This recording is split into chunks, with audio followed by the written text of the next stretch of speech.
"Don Alo, touch him!" someone screamed. But nobody moved. Tariq Balagan Alo's wheelchair had already flipped sideways, and his body was sinking beneath the dark marina water. His hands broke the surface once Smuthan vanished.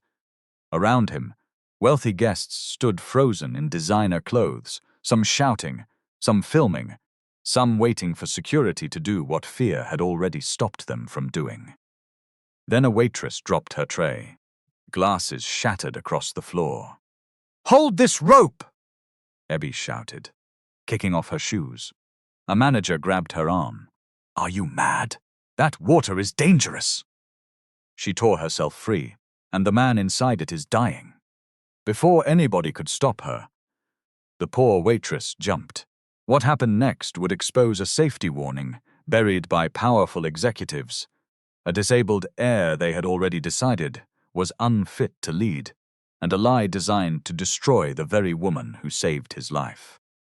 Do not leave this story halfway, because the person they called, just a waitress, was about to bring an entire billionaire boardroom to its knees. Before we continue, tell us your location and local time in the comments. And subscribe, because this is one story you will regret missing. 5 hours earlier, Ebir Tamuno stood at the edge of the Atlantic Link waterfront terminal with a tray tucked under one arm and worry sitting heavily in her chest. The morning sun had only just climbed over Lekki, but the heat was already pressing down on the marina. Workers moved in every direction. Florists tied white orchids around polished rails. Sound engineers tested microphones. Security men spoke into earpieces, while caterers rolled silver warmers across a temporary wooden platform built over the water. Everything looked expensive. Everything looked perfect. And that was exactly what made the loose railing dangerous. Ebby placed her tray on a service table and wrapped both hands around the stainless steel bar near the outer edge of the platform. She pushed once. The railing moved. Not much. Maybe 2 centimeters. But metal fixed properly into a public platform was not supposed to move at all. She pushed again. A low creak traveled through the base. "BC," she called. Her supervisor, BC Kazim, was checking place cards near the VIP section. She turned with a face already tired from giving instructions since dawn. "What is it now?" "Come and see this." Bissy looked at the tray Ebby had abandoned. "Guests will start arriving in less than 1 hour. This railing is loose." Bissy walked over reluctantly. Ebby pushed it again. The bar shook. Bissy-Yellow's expression changed. "Ah, exactly." Bissy crouched and inspected the metal plate at the bottom. One of the bolts had been painted over, perhaps to make the fitting look finished. But the edge of the plate had lifted from the timber. "That one is not my department," Bissy said. "It will become everybody Alo's department if somebody leans on it." Bissy gave her a warning look. "Lower your voice." Ebby lowered it, but not her argument. "People will be standing here. Look at the water. It is deep enough." The marina water was dark green, thick with reflections of yachts, platforms, and concrete pillars. It did not look violent. That was the problem. Calm water invited carelessness. Bissy reached for her phone. "I will call Mr. Kelvin. Tell him the floor is also bad." "What floor?" Ebby guided her 2 steps towards the access ramp. A narrow gap had opened between 2 sections of the temporary decking.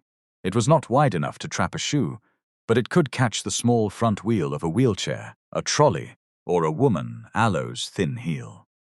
Bissy stared at it. "Who noticed this?" "I did." "Of course you did." Ebby ignored the sarcasm. She pointed towards an empty metal hook fixed to a post. "And where is the life ring?" Bissy looked around. "Maybe they moved it." "Why?" Before Bissy could answer, Kelvin Wosu approached with 2 radios clipped to his belt and anger already on his face. "What is the emergency?" Bissy showed him the railing and the gap in the deck. Kelvin grabbed the rail, pushed it once, and shrugged. "It is fine." "It is not fine," Ebby said. Kelvin looked at her name tag before looking at her face. Ebbier, is it? Yes, sir. What is your role here? Service staff. So serve. The answer came so quickly that BC lowered her eyes. Ebby did not. Sir, the rail is moving. That gap can catch a wheel. Kelvin glanced towards the event entrance where a production assistant was waving at him. We had an inspection yesterday. Then the inspection missed something. Kelvin smiled without warmth. You studied structural engineering? No. Marine construction? No. Event safety management? I know metal should not leave the floor when somebody touches it. Bissy touched Ebby Allow's arm. Enough. Kelvin Allow's jaw tightened. Do you know the people attending this event? Ministers, investors, directors, foreign partners. Nobody is postponing a Billionaire Heir launch because one waitress touched a railing. I did not ask you to postpone it. I asked you to fix it. For 1 second, even BC looked impressed. Then fear replaced it. Kelvin stepped closer. Listen carefully. If any guest hears you discussing danger at this venue, you will leave before the first bottle of water is served. Do you understand me? Ebby held his stare. Yes, sir. Kelvin turned to Bissy. Keep your staff under control. When he walked away, Bissy exhaled as though she had been holding her breath. You want to lose this job. I want everybody to go home alive. You think I done a lot? Ebby, I have 3 children. My first daughter Allow's school sent her home last week because of fees. Kelvin can remove me with 1 phone call, so we should keep quiet. I have reported it. That is what I can do. BC opened her phone and sent Kelvin a message in front of Ebby. Loose rail and gap on VIP, marina deck, reported by surface staff. Please confirm maintenance before Jex's arrival. There, she said. It is written. Ebby watched the message change to delivered. Not read. She still felt uneasy. From the pocket of her apron, she pulled out a small red whistle attached to a faded cord. Bissy shook her head. You still carry that thing? My brother nearly drowned when we were children. You have told me. And the whole village was shouting. Nobody was telling anybody what to do. One fisherman came and started pointing. You bring rope. You take the canoe. You call the clinic. That was when people moved. BC softened. Your brother survived. Yes, so let us also survive today. Go and carry your tray. Ebby obeyed, but as she passed the empty life ring hook, she looked behind a decorative screen and found the orange ring lying flat beside spare flower stands. She picked it up. A stylist rushed over. Please, Don Allott, put that there. That is where it belongs. It is blocking the photo line. It is a safety device. The executive producer said all orange equipment should be removed from visible areas. Ebby stared at her. If somebody falls into the water, will the executive producer throw flowers? The stylist rolled her eyes. Take it to the service area if you like. Just on Allott, hang it there. Ebby carried the ring behind the nearest drink station and hid it beneath a white tablecloth, leaving the rope accessible.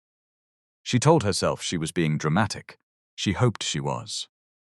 By 10:00 the marina no longer looked like a construction site. It looked like wealth had landed on water. Black vehicles arrived in a steady line. Men in tailored agbadas and dark suits stepped out with wives wearing sculpted jail and jewelry that flashed under the sun. Camera shutters clicked. A saxophonist played near the entrance. Waiters moved with champagne, juice, and small plates of grilled prawns. Ebby worked quietly. She had learned that rich people often looked through service staff as if trays carried themselves.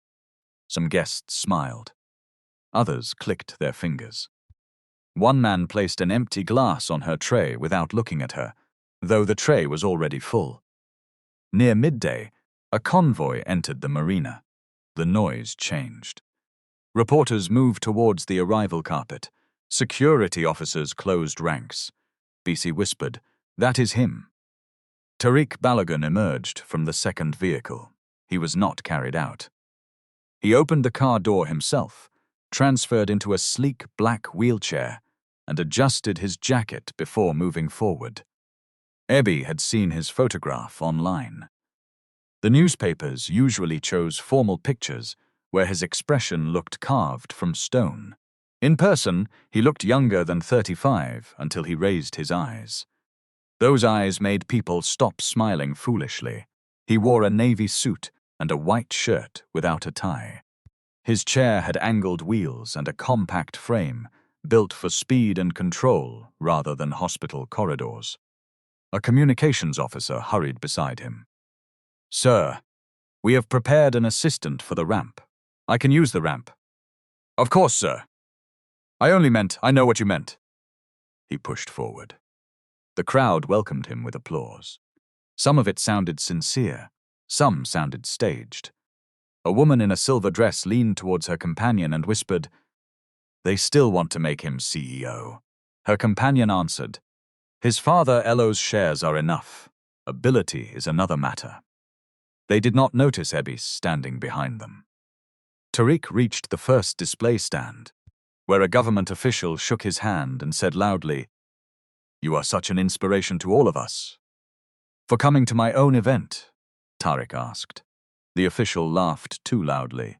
No. I mean after everything you have overcome." Tariq Alo's expression did not change. "Today is about transport infrastructure." "Yes, certainly." The official escaped towards the cameras. Ebby almost smiled. A few minutes later, an elderly investor moved behind Tariq and placed both hands on the chair handles. "Let me help you, young man." Tariq locked the wheels immediately. The investor pushed, but the chair did not move. "Please remove your hands," Tariq said. "I only want to assist." "You did not ask." The man looked embarrassed. "There is no need to be offended. My chair is part of my personal space. You would not grab another man by the waist and move him because you believed he was too slow." A nearby reporter lowered her microphone, suddenly interested. The investor removed his hands. Tariq unlocked the wheels and continued. Ebby watched him pass. Powerful, she thought, and tired. Not tired in the body, tired in the way of someone who had to correct the same insult every day while pretending it was the first time. Lanre Balogun arrived 10 minutes later, though he was one of the event organizers. He was tall, polished, and smiling, the kind of man who knew exactly when a camera was pointed towards him. He hugged Tariq in front of the press. "My brother," he said warmly. "Cousin," Tariq corrected. Lanre laughed and turned towards the reporters. "He always keeps us precise." The two men moved towards the model of the new ferry terminal. Ebby was serving bottled water nearby when she heard Lanre say, "You should let Ade push you across the outer platform. The press is gathering there." "I don't need Ade to push me. The ramp is temporary. I reviewed the access specifications." Lanre glanced at the chair. "Specification and real life are not always friends." Tariq looked up at him. "That is why specifications exist." Lanreo's smile remained, but his eyes went cold. Sade Balogun joined them before the exchange could sharpen. She wore cream silk and pearls, elegant enough to quiet the people around her. She bent and kissed Tariq Alo's forehead. "You should not stay too long in the sun." "I am fine, Mum," the doctor said. Stress. "The doctor said I could work." "I know. I am only saying." "You are always only saying." Sade straightened. Lanre stepped between them smoothly. "Let us not begin the day with family debate. Tariq, your speech is in 20 minutes. Tariq wheeled away. Said watched him with the worried face of a mother who loved deeply and trusted poorly. Ibi had seen that kind of love before. Her own mother used to hide the canoe paddles after Abi Alo's brother nearly drowned. She believed that if she controlled every risk, disaster would never return. But life did not work like that. Sometimes love held you so tightly that you could no longer breathe. The event moved towards its main program. Tariq gave a speech about safer, more accessible public transport. He spoke about ferry terminals designed for elderly passengers, pregnant women, people carrying children, and people using mobility devices. Accessibility is not charity, he said. It is competent design. A ramp that serves a wheelchair user also serves a traveler with luggage, a delivery worker with a trolley, and a parent with a pram. When we design for the person most likely to be excluded, everybody benefits. Abby paused with a tray in her hand. That was not the speech of a man who wanted pity. It was the speech of someone who had spent years studying the difference between sympathy and structure. Applause followed. Lanre clapped the longest. After the speech, the media coordinator announced a group photograph on the outer marina deck. Abby Allo's stomach tightened. That was where the loose rail stood. She looked towards Kelvin. He was speaking to a politician and laughing. No maintenance worker had come. No warning tape had been placed. The gap in the decking remained. Ibi went to Bissy. They are taking him there. Bissy understood immediately. I sent the message. He has not fixed it. Keep your voice down. I am going to tell them. Bissy grabbed her wrist. Abby, don Arlet. What should I do? Wait until... You cannot run into a billionaire family photograph, shouting that the floor is unsafe. Why not? Because nobody will listen. They will only remove you. Then you tell Kelvin again, Bissy called him. They both watched his phone ring in his hand from across the deck. He looked at the screen. He declined the call. The photographers began arranging guests. Mr. Balagan, please come closer to the water, one shouted. Tariq moved on to the outer platform. His front wheels crossed the first timber joint. Abby Allah's heartbeat quickened. Lanre stood beside him, one hand resting casually in his pocket. The photographer raised his camera. Sir, can we shift you slightly to the left? Tariq looked behind him. The angle is narrow. We only need the skyline behind you. Another photographer said, just a little closer to the rail, sir. Tariq placed one hand on the wheel rim. Abby pushed past Bissy. Sir! Music swallowed her voice. A guest stepped in front of her. She moved around him. Tariq turned his chair. The small rightcaster rolled directly towards the gap. Stop! Abby shouted. This time, several heads turned. Too late. The wheel dropped between the deck panels. The chair halted violently. Tariq Allo's upper body pitched forward. He caught the wheel rim and tried to correct himself. The damaged board beneath the caster dipped. His chair tilted towards the water. Lanre reached out, but instead of gripping Tariq Allo's torso, he grabbed the back of the jacket. The fabric slipped from his hand. Tariq threw his left arm towards the railing. His palm struck metal. The base plate tore free. There was a sharp crack. Then the chair flipped. For one impossible second, Tariq hung sideways between the broken rail and the water. His face showed no dignity. No billionaire confidence, no controlled anger, only terror. He fell. The wheelchair struck the edge and remained trapped against the platform. Tariq disappeared beneath the surface. Somebody screamed. Another person yelled, "Oh, security!" A woman dropped her phone. Most people stepped back. Nobody stepped forward. Abby let her tray fall. Glass exploded across the deck. She ran towards the drink station, tore away the tablecloth and grabbed the orange life ring. Kelvin blocked her. What are you doing? Move! The rescue team is coming. From where?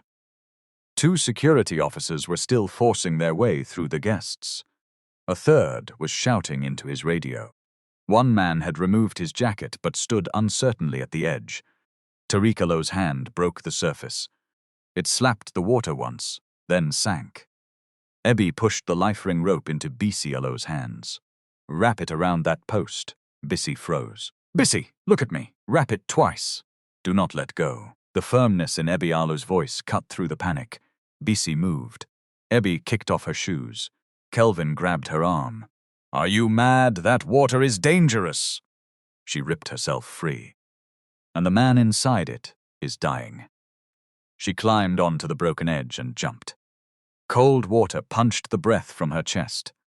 The marina was darker beneath the surface than she expected. Oil, silt, and sunlight mixed into a green-brown blur. For half a second, she saw nothing. Then she saw the white of Tariq Arlo's shirt below her. He was sinking sideways, arms moving without rhythm. His legs hung beneath him, offering no kick, no balance, no help. Abby pulled the life ring towards him. When her hand touched his shoulder, Tariq spun and grabbed at her. His fingers caught her collar. His panic pushed her head under. She heard the muffled roar of the crowd above. Do not approach from the front. The old fisherman Alo's lesson returned. A drowning person did not see a rescuer.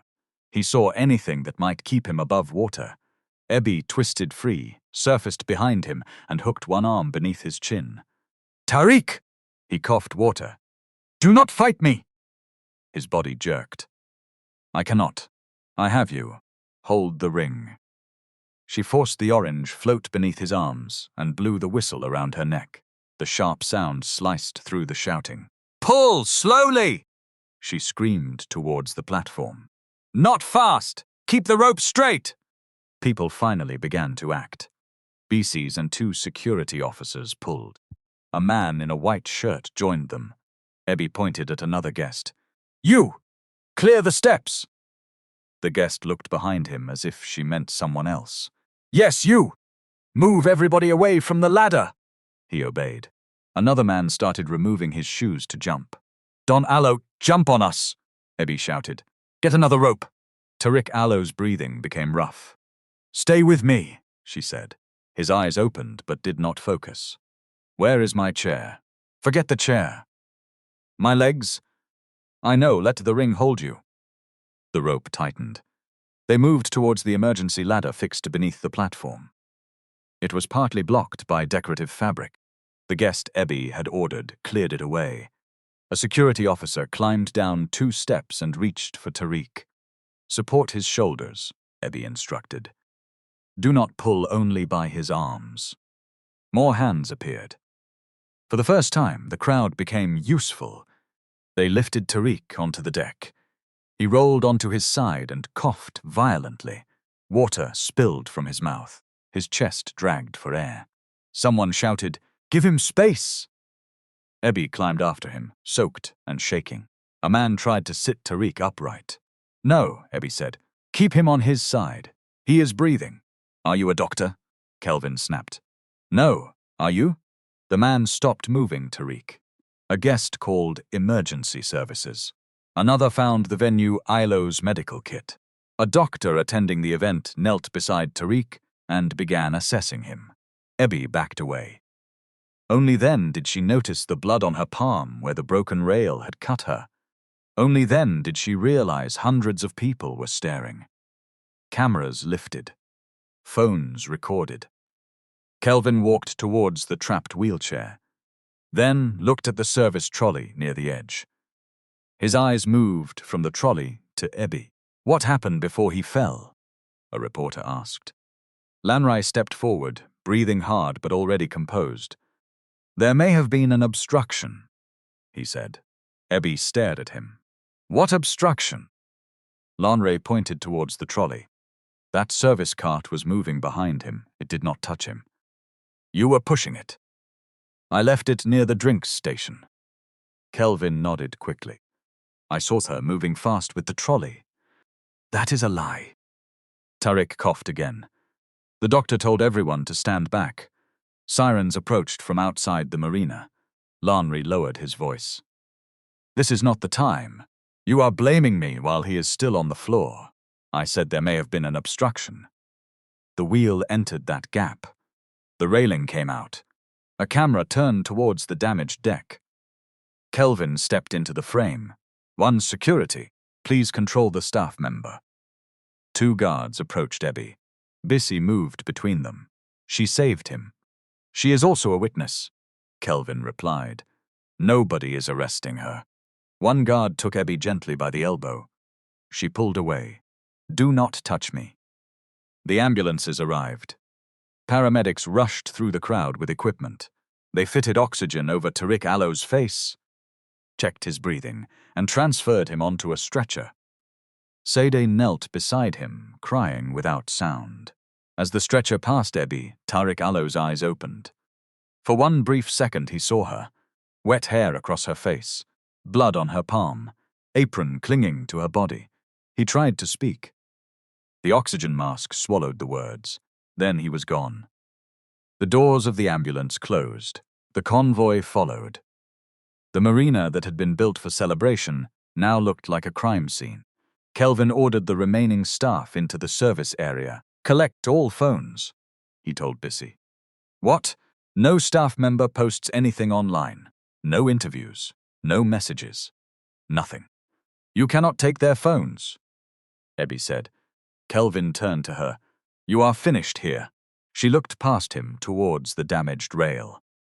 A folded sheet of paper lay beneath the coordination table. It was the maintenance checklist where she had written, by hand, loose railing, deck gap, life ring removed. Kelvin saw her looking. He bent down first, picked up the paper, folded it, slipped it into the inside pocket of his jacket.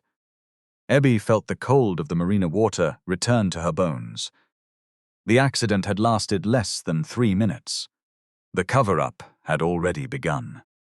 At St. Nicholas Hospital, Tariq woke to the sound of a monitor and the taste of metal at the back of his throat. For several seconds, he did not know where he was. Then he remembered the deck tilting, the rail tearing away, water closing over his head. He inhaled sharply. Pain caught him beneath the ribs. A nurse appeared beside him. Easy, Mr. Balagun. You are safe. He looked down. His legs lay beneath the blanket exactly as they had before the accident, so silent, unmoving, familiar. His hands trembled. What happened? You inhaled water. The doctors are monitoring your lungs.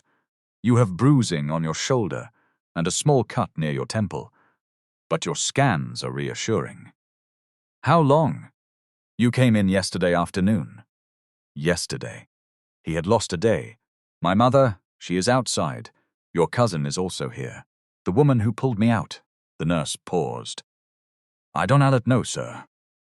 She was wearing a catering uniform. I heard a waitress entered the water. What is her name? I'm not sure. Tariq closed his eyes. Fragments returned without order. A whistle, a voice telling him not to fight. Orange plastic beneath his arms, hands lifting him. The voice had not sounded afraid, even though later in the ambulance he had seen her shaking. The door opened before he could ask more. Sade came in first.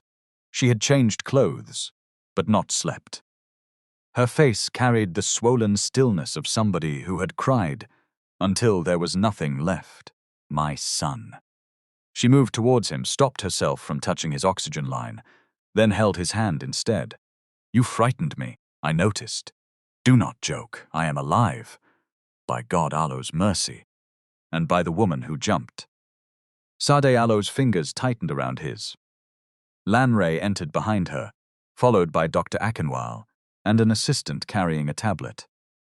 The doctor listened to Tariq Allo's chest, asked him to breathe deeply, and explained that irritation from the water could worsen before improving. He would remain under observation. No work, no stress, no public appearances. Tariq waited until the doctor left. What is the waitress? Allo's name. Lanry exchanged a glance with Sadeh. What? Tariq asked.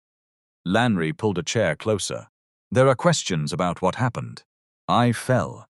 We know. The deck failed. We don't know that yet. I felt the wheel catch. Lanray rested his elbows on his knees. A service trolley may have entered your path. No. You were facing the water. I turned. The wheel stopped suddenly. That may be because the trolley struck the chair. Tariq looked at him. Did you see it happen? Not clearly. Then why are you speaking as if you did? Sade intervened. Tariq, please. You need rest. I need an answer. Lanre opened the tablet. A short video played. The angle came from behind the drinks station. Tariq could see himself moving towards the photo line. A trolley rolled through the background. Ebby hurried past. The camera shook as people turned. Then the image jumped to the moment after he fell. The gap in between was missing. That is not the full recording, Tariq said. It is what people have posted. Where is the official footage? The technical team is collecting it. Tariq watched the clip again. The trolley never touched his chair in the visible portion, but the angle invited suspicion. Her name, he said. Lanre hesitated. Ebia Tamuno. Where is she? The catering agency suspended her. Why? Because she may have contributed to the incident. Tariq pushed himself higher against the pillow despite the ache in his chest. She saved my life. That does not exclude negligence. You think she knocked me into the water and then jumped after me? I think we should investigate before turning a temporary worker into a national hero. Tariq looked at his mother. She did not defend Ebby. Instead, she said, the company will handle it. That sentence disturbed him more than Lanre Ilo's accusation. The company will handle it. In the Balagan family, those words had covered many things over the years. Accidents, complaints, labor disputes, embarrassing relatives. Anything that could be reduced to paperwork, compensation, and silence. What happened to the rail? Tariq asked. Lanre leaned back. The venue believes your chair struck it after tipping. Metal does not tear out because a lightweight chair touches it. You are not an engineer. No, but neither are you. Lanre Alo's jaw shifted. Tariq continued. Preserve every recording, every inspection report, every message from the venue. Do not settle anything. Tariq, do it. Lan rose. You are not in a condition to direct an investigation. I am still executive director. For now. The room became still. Sade looked at Lanre sharply. What does that mean? Lanre softened his tone. It means the board must consider continuity while Tariq recovers. Nothing more. Tariq held his cousin Alo's gaze. There it was, not concern. Opportunity. Leave, Tariq said. Lanre smiled faintly. Rest well. When he was gone, Sad turned towards the window. You should not provoke him. He has spent 6 years waiting for my body to disqualify me. He is family. So am I. Sad faced him. I nearly watched you die. And now, you want me to be grateful for any decision made on my behalf. I want you safe. My safety is not the same thing as my surrender. She pressed her lips together. Tariq knew he had hurt her. He also knew that hurt could not be the reason he stopped telling the truth. Across Lagos, Ebby woke on a mattress in the sitting room she shared with her cousin and reached for air. In her dream, Tariq Alo's fingers had locked around her neck. She had tried to pull free, but the marina kept expanding. The platform drifted farther away. People filmed while she sank. She sat up. The room was dark, except for the blue light from her phone. 23 missed calls. Her cousin, Preye, slept behind a curtain in the adjoining space. The generator outside had gone quiet during the night, leaving the flat hot and still. Ebby opened the first message. A video loaded. She watched herself jump. The caption read, Poor Waitress saves Billionaire Heir after terrifying fall. The next post was different. Careless staff may have caused Balogun marina accident. Then another. Did hero Waitress create the danger? She rescued. Ebby scrolled until the words blurred. People who had never met her were debating her character. Some called her brave. Some called her an opportunist. One person wrote that poor people would do anything to enter a rich family. Another asked whether Tariq would marry her out of gratitude. Ebby threw the phone onto the mattress.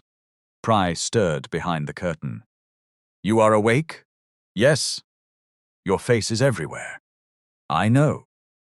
Pry came out wearing an old football jersey. The agency called yesterday.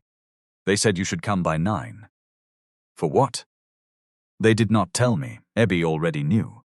At 9:30, she sat in the office of Royal Crest Hospitality while the agency owner, Mrs. Olowu, avoided her eyes. Bissy was not there. Kelvin sat beside a man in a grey suit who introduced himself as a risk consultant. Mrs. Olowu folded her hands. Ebby, first, we acknowledge that you assisted Mr. Balagan. Assisted? You entered the water. I saved him. The risk consultant cleared his throat. That wording has not been legally established. Ebby looked at him. Was he drowning? We are not disputing. Did I bring him to the ladder? We are trying to understand the full sequence. Kelvin slid a printed photograph across the table. It showed the trolley behind Tariq shortly before the fall. You were responsible for this service cart, he said. No, I was carrying a tray. You had moved the cart earlier. Many of us moved it. A witness saw you push it towards the VIP platform. Which witness? That is confidential. Ebby looked at Mrs. Olowu. Ask BC. I was standing beside her when Mr. Balagan went towards the deck. Mrs. Olowu Alo's eyes shifted. What did Bissy say? Ebby asked. She said the situation was chaotic. That is not an answer. The risk consultant placed a document in front of her. Pending investigation, your engagement with Royal Crest is terminated. Ebby read the first paragraph twice. Terminated? Mrs. Olowu finally looked at her. Clients are worried. I entered dirty water to save a client, and we appreciate that. You appreciate me by sacking me? You violated protocol by leaving your station. Ebby laughed once, in disbelief. Should I have completed serving champagne before saving him? Kelvin leaned forward. Your attitude is the reason this has become difficult. My attitude did not loosen the railing. His eyes hardened. What railing? The one I reported before the event. Mrs. Olowu looked towards Kelvin. Ebby saw it.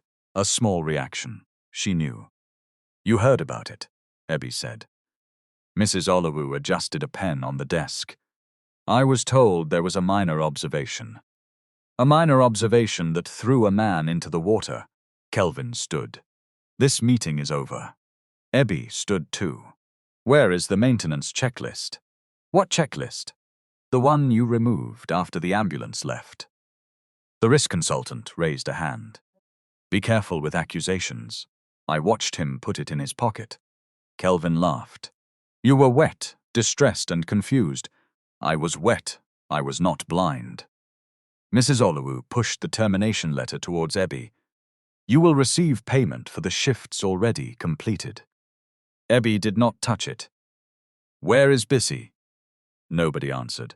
Tell her to call me. She walked out without the money. By afternoon, her landlord had seen the videos. He did not ask whether she was safe. He asked whether police were coming to the house. They are not, Ebby said. I don't want trouble. I paid this month. Next month is in 2 weeks. I know. Your cousin said your agency sacked you. Ebby turned towards Preye, who immediately looked guilty. I will pay, she said. The landlord nodded in a way that meant he did not believe her. That evening, her mother called from Bielsa. My daughter, are you all right? I am fine, Mama. People in the community saw you on Facebook. Your auntie said you fought a billionaire. I did not fight anybody. Did you push him? Ebby went quiet. Her own mother had asked, Mama, I am only asking what people are saying. I warned them the deck was bad. They ignored me. He fell. I entered the water. Her mother Al's voice softened. Then why are they saying you caused it? Because I am easier to blame. A long silence followed. Take whatever money they offer, her mother said at last. Ebby closed her eyes. They have not offered money. They will.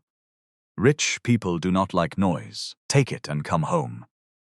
If the paper says I pushed him, sign and leave Lagos. We need peace. Peace built on my name. A name does not buy medicine. The sentence landed hard because it was true. Her mother Aloe's blood pressure medication was almost finished. Her younger brother had postponed his apprenticeship fees twice. The rent was coming. Ebby had less than 30,000 naira in her account. Truth did not buy medicine either. The next morning, a black Toyota stopped outside her building. Two people stepped out. The woman introduced herself as Mrs. Danjuma from Balagun Coastal Infrastructure. The man beside her carried a leather folder and spoke only after they entered the flat. He looked around once at the peeling wall, the single fan, and the small gas cooker near the window. He had calculated her price before sitting down. Mrs. Danjuma placed an envelope on the table. Mr. Balagun Aloe's family recognizes your assistance during the incident. How is he? He is recovering. Ebby Aloe's shoulders relaxed slightly. The man opened the folder. The company is prepared to offer you 5 million naira. Prey, standing near the curtain, inhaled loudly. Ebby did not look at him. For what? To acknowledge your courage and compensate you for disruption to your employment. Then why is there a document? It is a standard release. Ebby picked it up. The language was thick, but the meaning was clear enough. She would agree that she had moved service equipment into the restricted area. She would accept that the trolley may have contributed to Tariq Aloe's loss of balance. She would waive claims against the company and venue. She would not discuss the incident publicly. She would return any copies of internal records. Ebby placed the paper down. This is not a thank you. Mrs. Danjuma folded her hands. It protects all parties. It protects you. It protects you from a prolonged investigation. The man spoke for the first time. You should understand the risk. There are videos showing you near the area. The company has no desire to pursue a negligence claim, but public pressure can change decisions. So if I do not sign, you will sue me? I said no such thing. You brought 5 million naira and a threat into my house. At least be honest about both. Prey moved closer. Ebby, maybe we should discuss. No, he lowered his voice. 5 million. I heard. Mrs. Danjuma said, you can support your family. You can rent a better place.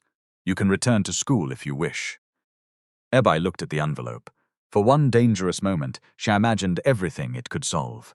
Medicine, rent, her brother Elo's fees, a proper bed for her mother. Then she imagined her name fixed permanently beneath the words, negligent waitress. What happens to the broken railing? She asked. The venue is reviewing it. And the gap in the deck. Also under review. The life ring they removed. Mrs. Danjuma Aloe's expression shifted. You knew about that? I found it behind decorations. The man closed the folder slightly. That detail is not relevant. It became relevant when a man entered the water. Mrs. Danjuma leaned forward. Miss Tamuno, a waitress cannot fight a company with 40 lawyers. Ebby Aloe's heart pounded. She pushed the envelope back across the table. Then 40 lawyers will have to explain why a waitress warned them before their billionaire fell into the water. The visitors left without shaking her hand. Pry waited until the car disappeared. Have you lost your mind? Possibly. 5 million naira. I know the amount. We owe rent. I know. Auntie needs medicine. I know. Then what are you doing? Ebby turned towards him. If I sign that paper, every time somebody searches my name, they will say I nearly killed a man. Every employer will see it. Every person who meets me will think the rescue was a performance. People already think that. Then I will not help them prove a lie. Pry sat down and covered his face. Ebby went into the small bathroom and locked the door. Only then did she cry. Not because she regretted refusing. Because doing the right thing had not made anything easier. At the hospital, Tariq was discharged on the 4th day, with instructions to rest, monitor his breathing, and return immediately if fever or chest pain developed. He returned to the Balagan home in Ikoyi. By evening, he had asked for the accident files 3 times. Lanry sent him a summary.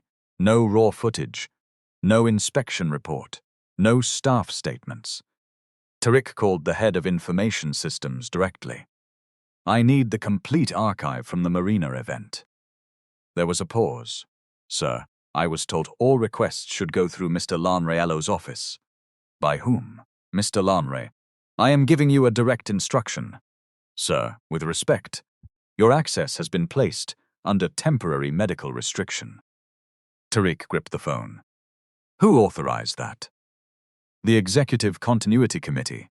I did not know we had one. It was formed after the incident. Of course it was. He ended the call. Sad entered with tea. You are working. I am being prevented from working. You need rest. Did you approve a continuity committee? She placed the tray down slowly.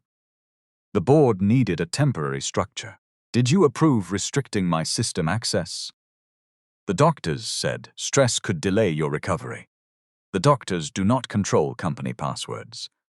Tariq, you nearly drowned. And Lanry used the water before my clothes were dry. Sade sat opposite him. Do not turn every act of concern into an attack. Then stop allowing attacks to wear concern as a mask. She looked away. Tariq softened his voice. Mum, did anyone contact Ebiere? Yes. What did they say? The company offered compensation for saving me, for the entire matter. What does that mean? Sardelo's silence answered. You asked her to sign something. It is standard practice. Did it say she caused the accident? It said her equipment may have contributed. Tariq felt the room narrow. Did she sign? No. A strange relief moved through him. How much? 5 million. He almost laughed. Not because the money was small, because the assumption behind it was enormous. Somebody had looked at her uniform and decided 5 million naira was enough to purchase her version of reality. I want to meet her. That would be unwise. Why? The press already wants to turn this into some ridiculous fairy tale. A billionaire and the waitress who saved him. I am not proposing marriage. I want to ask what happened. The company is investigating. The company is investigating itself. Sade stood. You are emotional. I remember drowning. I think I am allowed a little emotion. This woman may be using your gratitude. She refused 5 million. That does not prove anything. It proves she has more resistance to money than some people in our boardroom. Sade left with the tea untouched. 2 days later, Tariq arranged the meeting without telling his family. His driver took him to a small buka in Yaba, just before closing time. The restaurant had plastic chairs, bright fluorescent lights, and the smell of pepper soup, fried plantain, and bleach. Ebi sat at the far end. She wore jeans and a plain green blouse. Her hair was braided back. No apron, no tray, no cameras. Tariq stopped beside the table. You chose a place with 1 step at the entrance, he said. Ebi looked towards the door. The owner had placed a portable wooden board over the step after Tariq Alo's assistant called ahead. I did not choose it for the architecture, she replied. He almost smiled. May I sit? You already are. May I join you? She gestured towards the other side of the table. His driver moved to help adjust the chair. Tariq raised a hand. Alou've got it. The driver stepped away. Ebi noticed. Tariq noticed her noticing. For a moment, neither spoke. Then he said, Thank you. You are alive. That is enough. It is not enough for me. It should be. I remember your voice. That is unfortunate, I was shouting. You gave clear instructions. People were waiting for somebody else to become responsible. You knew what to do. I knew some of it. My community organized water safety training after a child drowned. I attended twice. Twice? That is more training than anybody else on that deck seemed to have. He accepted the rebuke. I heard the company offered you money. They offered me blame with money attached. I did not approve it, but your name was on the letterhead. Tariq paused. There was the first uncomfortable truth. Power did not require personal knowledge to act in his name. I am sorry, he said. Ebbi Allo's face tightened. Do not apologize as if you sent the people. My company sent them. Your company also sacked me. The catering agency did, after your people spoke to them. He could not deny that either. Tariq placed both hands on his wheel rims. Tell me what happened before I fell. Ebbi did. She described the loose railing, the deck gap, the missing life ring, BC Allo's message, Kelvin Allo's refusal, and the checklist he removed. Tariq listened without interrupting. When she finished, he asked, Why did you not tell me directly? I tried. At the platform. Yes, I heard somebody shout. That was me. He looked down. The memory returned, a distant voice. Then the wheel dropping. Do you have proof? BC sent a message. The checklist existed. Kelvin took it. Will BC confirm? I don't know. She has not answered my calls. Anything else? The people who built the deck must have inspected it. Tariq nodded slowly. Ebbi leaned back. You did not know any of this? No, that is the problem. What is? People like me report danger every day. People like you only hear about it after somebody bleeds. The words struck harder because she did not raise her voice. Tariq Allo's first instinct was to defend himself. He had pushed accessibility reforms. He had demanded safety audits. He had built his career on being more careful than the men around him. But he also sat at the top of a company where a waitress had warned management and been threatened with dismissal. Intentions at the top meant little if fear blocked every message on the way up. You are right, he said. Ebbi looked surprised. I did not say I am personally responsible for every loose bolt, he continued. But I am responsible for believing our reports more than the people working beneath them. That sounds like something written by a lawyer. It is not. Good. Lawyers use longer sentences. A laugh escaped him before his chest objected. He coughed. Ebbi stood immediately. Are you all right? Yes.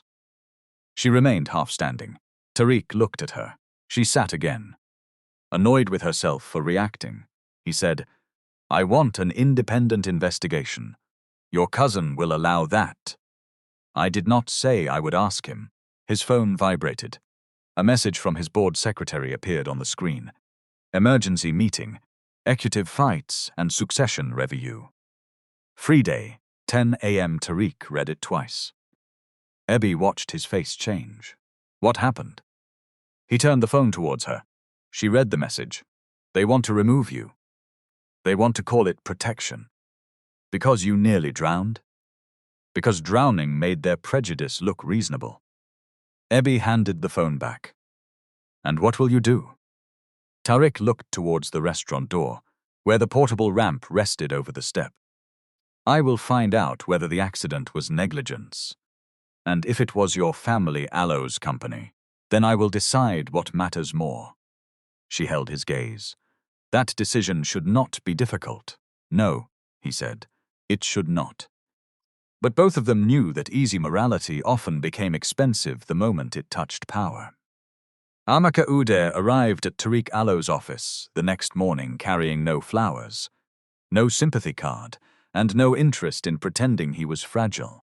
She rolled a chair away from the conference table before sitting. Tariq noticed. Ok, you moved it without making a performance. Oh, he said. I needed space for you to turn. Most people would have asked whether I wanted help. Did you? No. Then we have saved 10 seconds. Amaka was a corporate lawyer who had spent the last decade working on accessibility, workplace discrimination, and regulatory compliance. Tariq had met her during a transport policy panel where she publicly criticized Balagan coastal infrastructure for building a ferry terminal with a ramp too steep for independent wheelchair use. After the panel, Lanray had called her hostile. Tariq had called her accurate. Now she opened a notebook. "Tell me what you remember." He described the fall, the court wheel, the broken rail, and Ebby Allow's voice. Amaka took notes. "Your cousin says service equipment caused the incident. My cousin also restricted my access to the company system. That is more useful than offensive." "How?" "People hide information when information is dangerous." She asked who controlled the venue, who hired the deck contractor, who approved the event, and who held copies of the footage. Tariq answered what he could. When he mentioned the emergency board meeting, Amaka nodded as though she had expected it. "They will not say a wheelchair user cannot lead," she said. "That would be crude and legally stupid. They will say continuity, health risk, investor confidence, public-facing responsibilities, emergency resilience. They will use language that sounds neutral." That is exactly Lanray Allow's language. Because discrimination learned to wear a suit, Tariq looked towards the window. Below them, Lagos traffic moved through the morning haze. Horns rose from Ozumba Mbadiwe like distant argument. "I do not want special treatment," he said. "Good. Special treatment is not what you need. What do I need?" The same standard applied to an executive who fell because a platform failed. He will argue, "My disability made the fall more dangerous." It did. Tariq turned towards her. Amaka continued calmly. "That is not an insult. A person with limited lower body movement may have a different risk profile in water. The legal question is whether the organizers knew a wheelchair user would be present and still ignored a hazard that could catch a small caster wheel. They knew. Then your body is not the failure. Their planning is. The distinction settled something inside him. For days, people had spoken as though the accident proved the limitation of his body. But the platform had failed first. The system had failed before that. Amaka closed her notebook. "I need the waitress. Ibia. I need Ibia Allow's full statement. The supervisor Allow's messages, all contractor records, and any private footage from guests. The company controls most of that. Companies control files. They do not control everybody who touched them."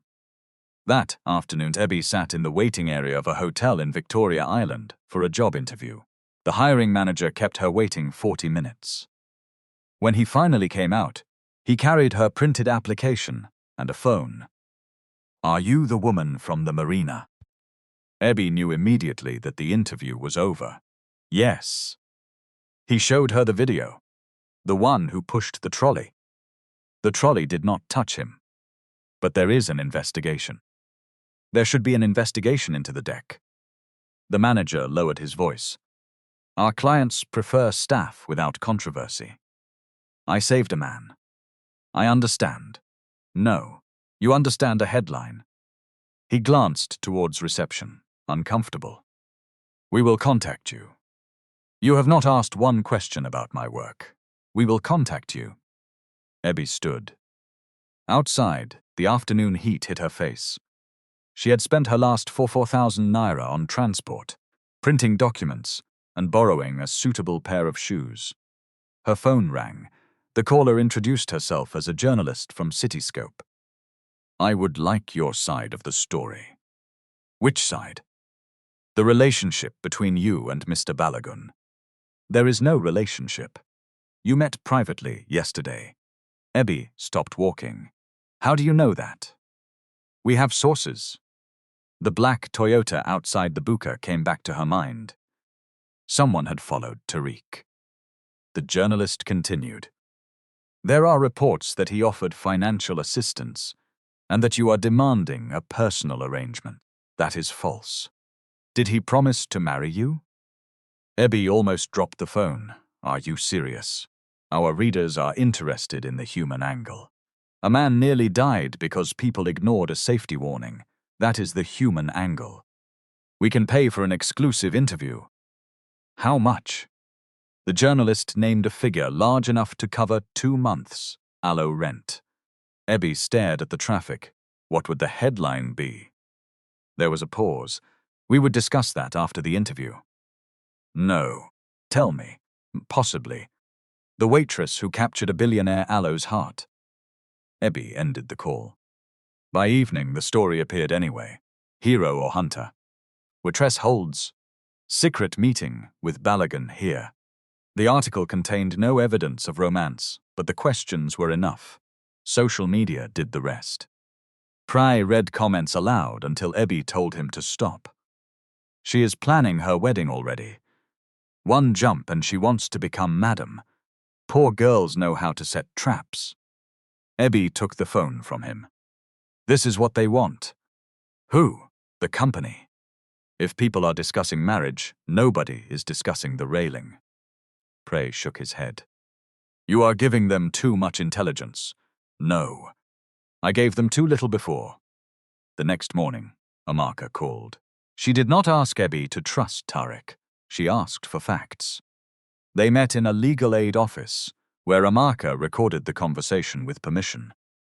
Ebby repeated every detail, including her own uncertainty. I did not see exactly how the first board shifted, she said. I saw the front wheel drop. I heard the crack. By the time I reached the edge, the chair was already trapped. You are doing the correct thing, Amaka said. What? Separating what you saw from what you assumed. Why would Alatai? Because people under pressure often make their story stronger than their memory. Then one weak exaggeration damages 10 true facts. Ebby looked at the recorder. So I should only say what I know. Exactly. Truth does not need decoration. Amaka asked about Bissy. She has refused to speak to me. Did you see her send the message? Yes. Do you know the number? No. Did she read it aloud? No.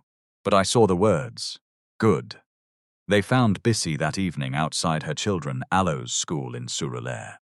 She looked as if she had aged in 1 week. When she saw Ebby, she stopped.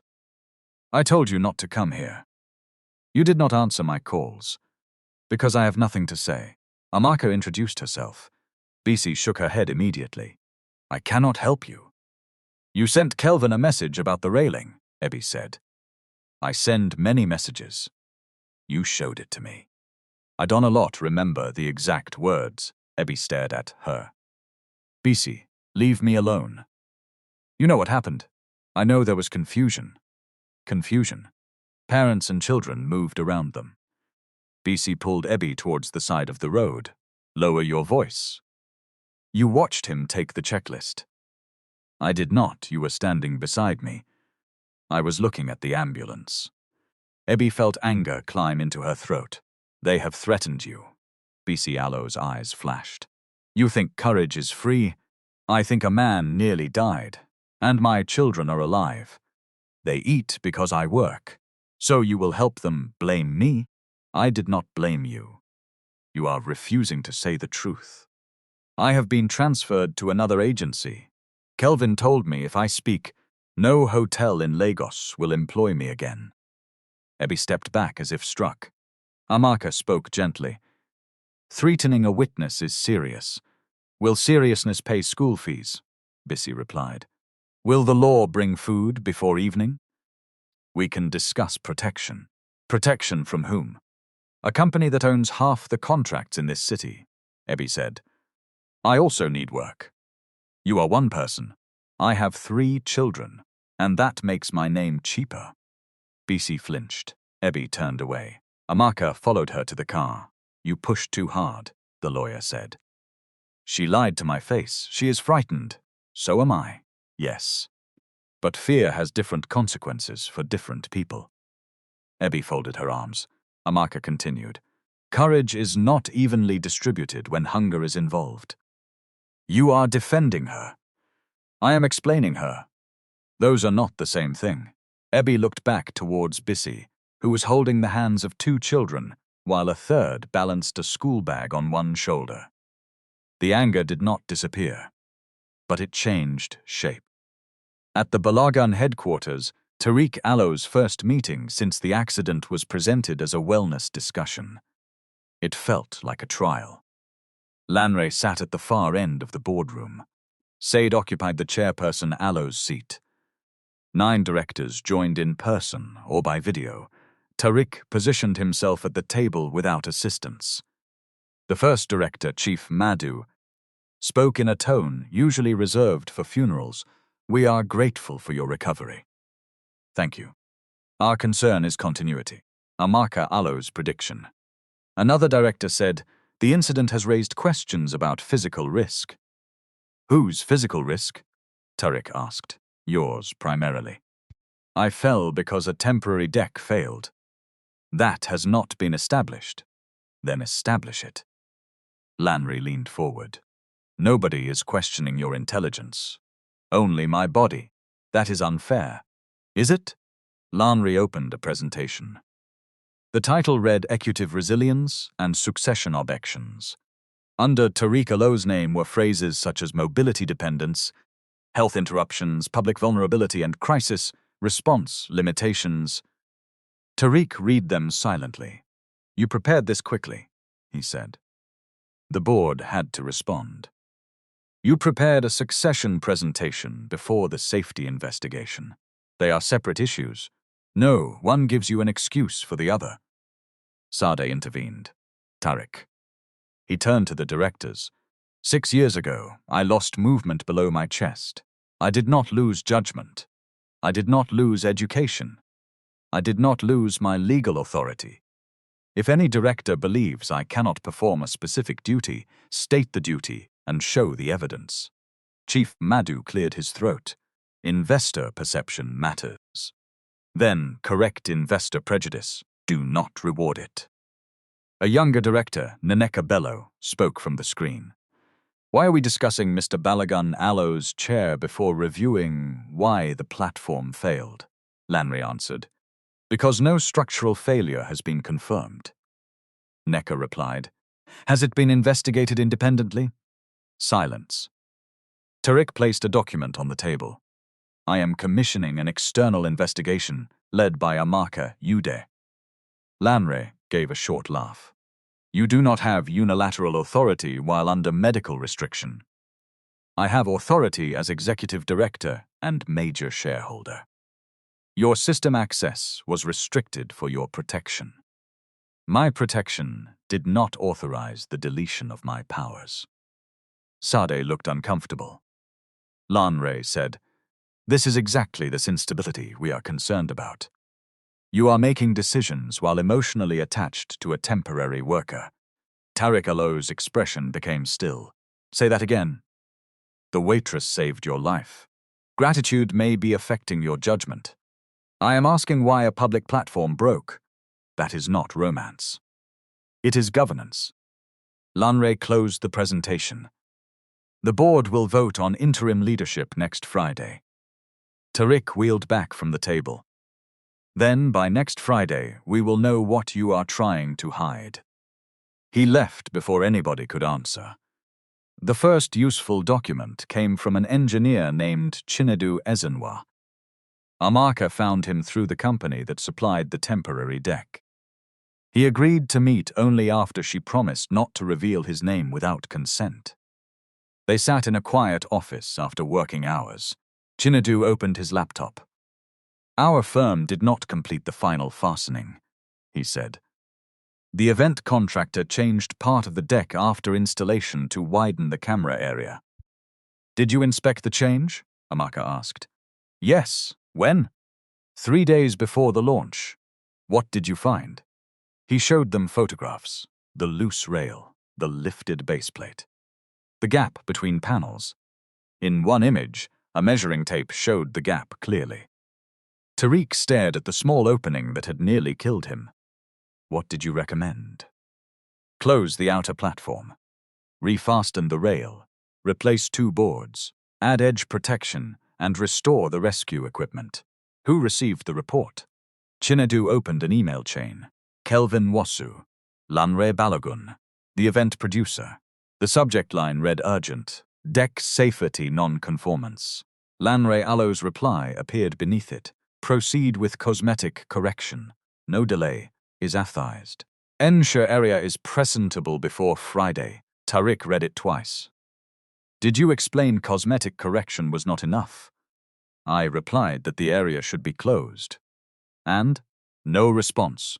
Why did your company allow the event? Chinedu Allo's face tightened. We were subcontractors.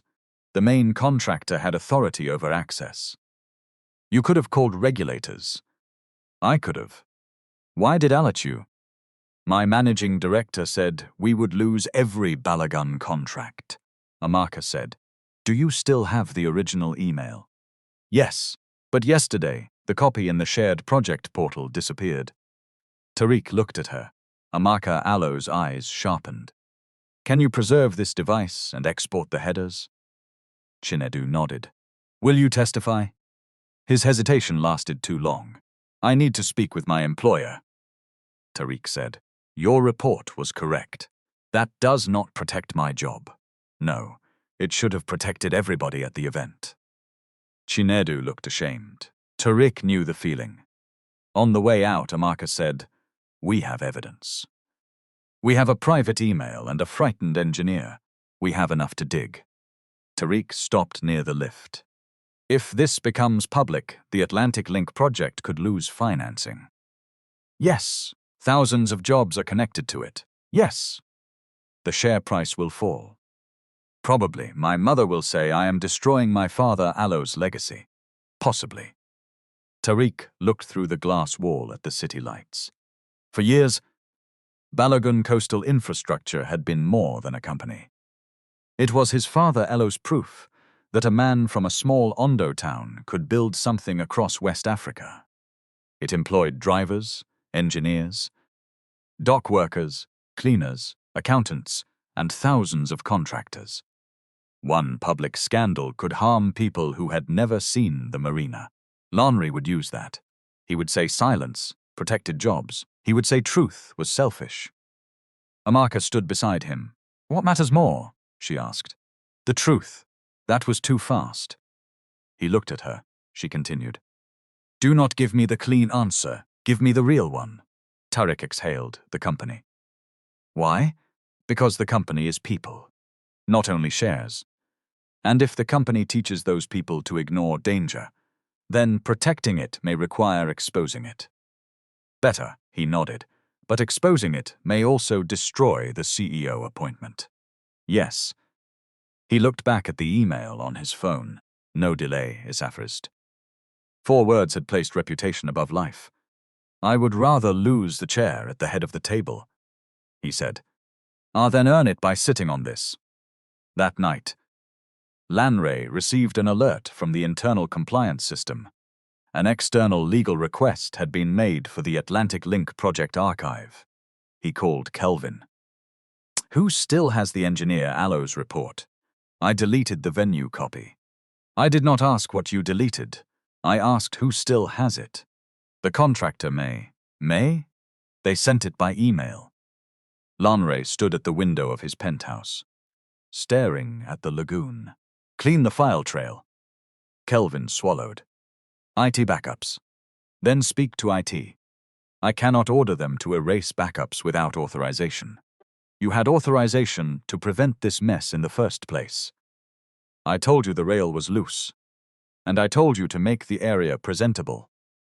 Kelvin Allo's voice dropped. You told us not to delay. Lanre became quiet. When he spoke again, every word was measured. Be careful, Kelvin. People who cannot remember instructions accurately should not create written records. The call ended. The next morning, the original project email vanished from the internal server.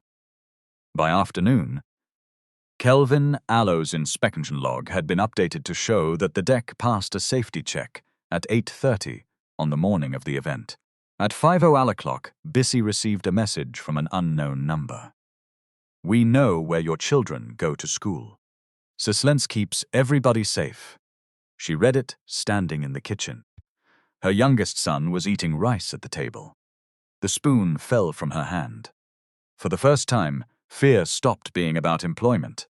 It became personal, and fear, when pushed too far, sometimes did the opposite of what powerful men expected. Sometimes it stopped making people silent. Sometimes it made them dangerous. BC did not sleep that night. She locked the door twice, then pushed a dining chair beneath the handle. Every passing motorcycle sounded like somebody coming for her. Every time one of the children turned in bed, she rose to check the window. By dawn, she had made a decision. Not a brave decision, a practical one. She copied every relevant message from her phone to 2 email accounts. She sent screenshots to her elder sister in Abuja. She placed the original phone inside a nylon bag and hid it beneath a loose tile in the kitchen. Then she went to work and behaved as though nothing had happened. Fear had taught her something. Silence did not guarantee safety. It only allowed the person threatening her to choose the next move. At the Balagan residence, Sade found Tariq reviewing project photographs on a large screen. She closed the door behind her. Londra says you obtained confidential documents from a contractor. Londra knows quickly. He says your lawyer is frightening employees. Amaka asked them questions. People have families, Tariq. So did everybody standing on that platform. Sade walked towards the screen. The photograph showed the loose railing, its baseplate visibly raised. For 1 second, she stared without speaking. Then she looked away. Can this be contained? Taricolo's hands stopped on the wheel rims. Contained. Do not twist my words. I am repeating them. We can dismiss the venue manager, compensate the waitress properly, and repair the terminal. There is no need to release internal correspondence. Lanre received the warning. Sardelo's face tightened. You are certain? His reply is in the email chain. He may not have understood the seriousness. The subject line said urgent safety non-conformance. He manages hundreds of issues. A person does not need to read hundreds of issues. He needs to read the one that can kill someone. Saad sat opposite him. If this comes out, the lenders may freeze the project. Workers will lose jobs. Your father Ayla's name will be dragged through the press. My father is dead. The workers are alive. That is a cruel thing to say. It is a cruel choice to make. Sade Alo's voice rose. I watched you disappear into that water. And I was the one inside it. I thought I had lost you. I know, no, you do not. Since your accident, every time you leave this house, I imagine another call, another hospital, another doctor telling me your life has changed again. Tariq Alo's anger softened, but he did not surrender. Mum, I know you love me. Then why do you fight me? Because love is not permission to control me. I am trying to protect you. You are not protecting me when you decide what truth I am strong enough to face. Sade looked as though he had slapped her. Tariq continued quietly. When I first came home after the spinal injury, you answered questions doctors asked me. You moved my chair without asking. You told visitors not to discuss business because I needed peace. You meant well. But every time you decided for me, you made my world smaller. Tears filled her eyes. I did not know what to do. You could have asked. The room went silent. Outside, a gardener started a machine. The sound rose and fell beyond the glass. Said looked at the photograph again.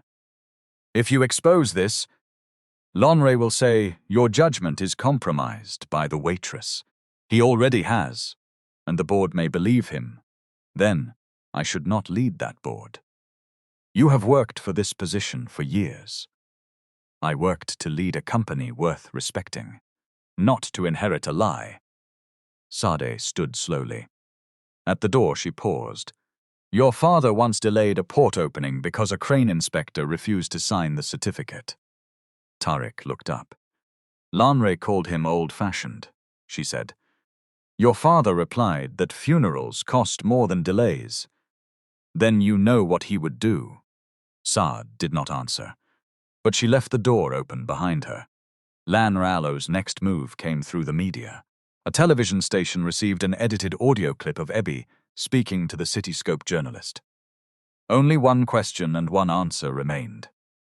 How much? The clip ended there. By evening, presenters were asking whether Ebby had demanded money for her story. An anonymous company source claimed she had rejected a generous settlement because she wanted a larger personal benefit from Mr. Balagun. The phrase spread. Larger personal benefit. It sounded respectable enough to hide the filth beneath it. Outside the small supermarket near her building, two women recognized Ebby. One lifted her phone. That is her. Ebby kept walking. The second woman called, Madam Billionaire. They laughed.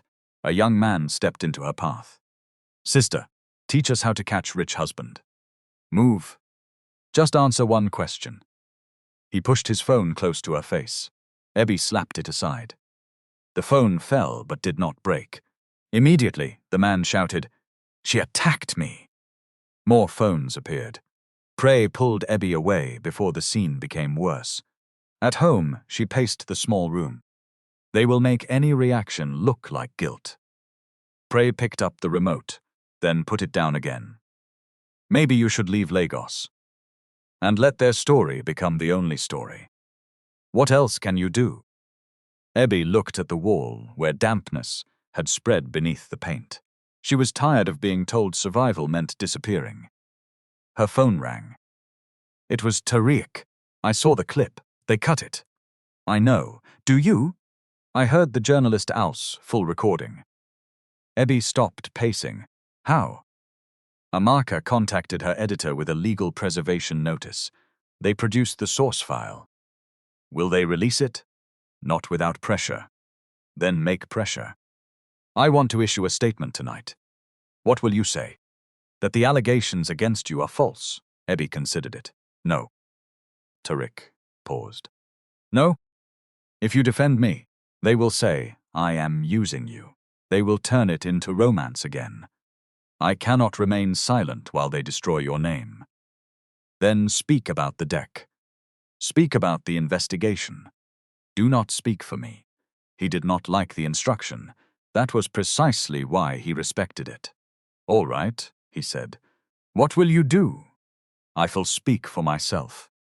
Amaka arranged a short press briefing outside the legal aid office the next morning. There was no decorated stage, no paid audience, no company logo. Ebby stood behind a plain lectern with BCO's absence, sitting heavily in her mind. Cameras turned on.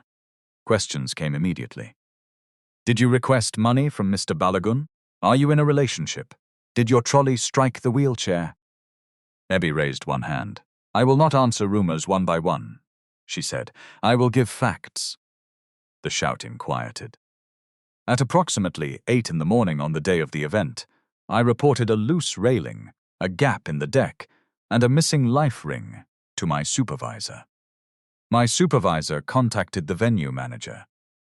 I later saw Mr. Kelvin Nwasu refuse her call while Mr. Tariq Balagun was being moved towards the same platform. A reporter called, Do you have proof? I saw the message being sent. The company and phone provider can preserve it. Did you cause the fall? No, the front wheel entered a gap between deck boards. The railing detached when Mr. Balagun tried to stop himself. Why did you reject 5 million naira? Because the document attached to the money required me to accept blame. The reporters erupted. Amaka did not intervene. Ebby waited. When the noise lowered, she continued. This is not about a poor waitress and a billionaire. It is about what happens when workers are punished for noticing danger. I was not ignored because the warning was unclear. I was ignored because the person speaking carried a tray. That sentence reached beyond Lagos. Hotel workers shared it. Construction workers shared it. Nurses, cleaners, drivers, and junior office staff shared it with stories of their own warnings being dismissed. The conversation changed. Not completely. There were still jokes and accusations. But now there was also a question the company could not bury. Who knew the deck was unsafe? Lanre watched the briefing from his office. Kelvin stood opposite him. You said she had no evidence. She does not. She has a timeline. A timeline is not evidence. It becomes evidence when records match. Kelvin Allow's hands trembled. Lanre noticed. Control yourself. I received a call from the contractor. Their engineer is speaking to a lawyer. Then remind the contractor who pays them. They are afraid of criminal liability. Lanre walked around the desk. You are the venue manager. The inspection log shows the deck was safe at 8:30. It was changed after I signed. Was it? Kelvin looked at him. Lanre Allow's tone remained quiet. Memory is important, especially when documents exist. Kelvin understood. He was no longer a partner in the concealment. He was the container prepared to hold all of it. That evening, BC appeared outside Ebby Allow's building. She wore no makeup and carried a grocery bag. Prey opened the door, but did not invite her in. Ebby came from behind the curtain and stopped. For several seconds, neither woman spoke. Then BC placed the grocery bag on the table. Inside was a phone, a flash drive, and a folded printed photograph. What is this? Ebby asked. The truth I was too afraid to carry openly. BC showed her the threatening message. Ebby read it twice. They mentioned your children. Yes. Why did you come here? You should go to the police. I will. But first, I needed copies outside my house.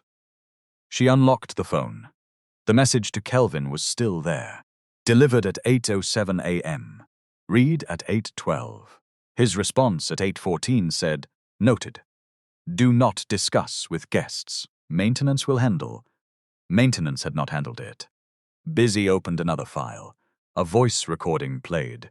Kelvin Allow's voice was clear. No warning tape. No ugly equipment in the VIP photographs. If the rail looks loose, keep guests away until the speech is done. We cannot embarrass the company today. Ebby looked at BC. When did you record this? After you challenged him. I thought if anything happened, he would blame the service staff. He did. I know. The photograph showed the life ring placed behind the decorative screen before Ebby moved it. BC sat down. I lied.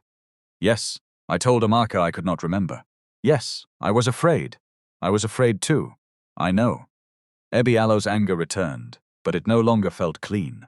Bissy had failed her. Bissy had also been threatened through her children. I cannot pretend it did not hurt, Ebby said. I am not asking you to. I may not trust you again. I understand. But you will make a statement. Bissy nodded. And you will tell the whole truth, including why you lied. Yes. Ebby pushed the grocery bag back towards her. Keep the phone. We will make certified copies. Bissy looked up. You forgive me? Not yet. It was the honest answer. Bissy accepted it. Amaka worked through the night, preserving the records. By morning, she had sent legal notices to the phone provider, the venue, the catering agency, the contractor, and the event production company. One response came unexpectedly fast. The company that filmed the launch said its raw camera feeds had never been uploaded to the Balagan server because the final invoice remained unpaid. They still had the original drives. Lanre had controlled the edited media package. He had not controlled the cameras themselves. Amaka and Tariq watched the footage in a small studio. 4 angles, uninterrupted. The first showed Ebby reporting the railing to BC. There was no sound, but the gestures were clear. The second showed Kelvin testing the rail and dismissing them. The third showed the life ring being removed from its hook at the direction of the stylist. The fourth captured the fall. Tariq watched his own body pitch towards the water. He watched Lanre reach too late. He watched the caster wheel fixed in the deck gap. He watched the railing tear free. The trolley remained more than 3 meters away. Ebby ran from behind the service station. No contact, no obstruction, nothing ambiguous. Then came the part Tariq remembered only as fragments. Guests stepped back, phones lifted. Ebby gave the rope to Bissy. Kelvin grabbed her. She broke free and jumped. Tariq watched himself disappear beneath the surface. His hands tightened on his wheels. Amaka stopped the video. "Do you need a break?" "No. You do not have to prove anything by watching." "I said no," she resumed. After the ambulance left, another camera continued recording the platform. Kelvin picked up the checklist, folded it, put it inside his jacket. The studio became completely silent. Tariq spoke first. "Make copies." "We already are." "Send one to the board." "Not yet." He looked at her. Amaka pointed to the timecode. "We have the incident. We still need the deletion trail. Otherwise, Lanre can sacrifice Kelvin and claim ignorance." Tariq understood. Kelvin had taken the checklist. Kelvin had falsified the inspection. But Lanre had received the engineer Allo's report and ordered no delay. They needed to prove what happened after the fall. The answer came from a source Lanre had underestimated. A junior systems analyst named Folarin Adepoju contacted Amaka through an encrypted email address. He had been instructed to delete the Atlantic Link archive but refused. Instead, his supervisor used Kelvin Lo's account to remove the files from the live server. The backup logs remained. Folarin agreed to preserve them, but he feared dismissal. Tariq met him privately. "I need to know something," Folarin said. "If I give you this evidence and the board removes you, who protects me?" Tariq did not offer a heroic promise. He said, "I cannot guarantee your job. Anyone who says otherwise is lying." Folarin Allo's face fell. "But I can guarantee legal representation, whistleblower protection filings, and financial support during the case. More importantly, we can send the evidence outside the company before anybody knows you are the source." Folarin studied him. "You are willing to release internal logs?" "Yes." "Even if regulators investigate the company?" "Yes." "Even if the project stops?" Tariq hesitated. Folarin saw it. Then Tariq said, "Yes." That answer cost him something, which was why Folarin believed it. The logs showed that the engineer Ailo's report had been deleted the morning after Tariq left the hospital. The deletion was made through Kelvin Ailo's account, but authorization came from Lanre Ailo's executive credentials. Attached to the request was a short message: "Clean the file trail before legal review." No interpretation was needed. The emergency board meeting was moved forward by 3 days. Lanre intended to remove Tariq before the evidence could be organized. The notice arrived at 6 in the evening. Sade read it at home, then walked into Tariq Allo's study holding her phone. "He has called the vote for tomorrow morning." "I know. He believes he has the numbers." "Probably." "What do you have?" Tariq looked at his mother. For years, she had been the person he loved most and trusted least with his autonomy. Now she stood waiting, not ordering.